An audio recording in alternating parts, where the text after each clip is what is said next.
¿Qué diablos pasa aquí? ¿Se puede saber? Novak dice que el puente está cargado de explosivos. Órdenes. Di a todos que se vayan, que se alejen del puente. ¿Qué es lo que significa eso exactamente?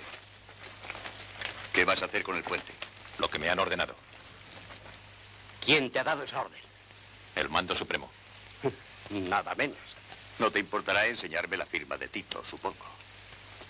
El tifus. Sus ojos, Novak.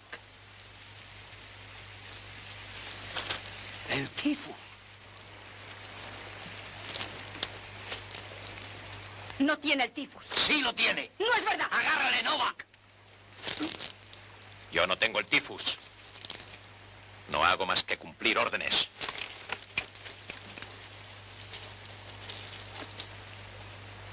Que ninguno trate de impedírmelo. Vamos atrás, todo el mundo. O por Dios que dispararé.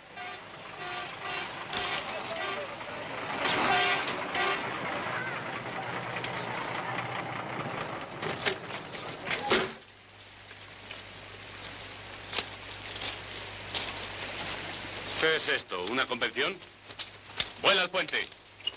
Eso es lo que iba a hacer. ¿Cuánto tiempo crees que tardarás? 5 minutos. Bien, date prisa. Escuadra de municiones.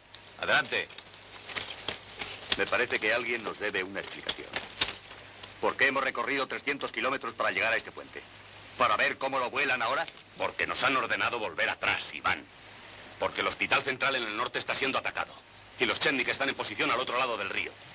Tenemos que volar el puente para proteger a la retaguardia. Iván, vete con Stipe. Contén a los alemanes hasta que lleguemos nosotros. En marcha. ¡Adelante, brigada! ¡Vamos, en marcha! ¡Vamos!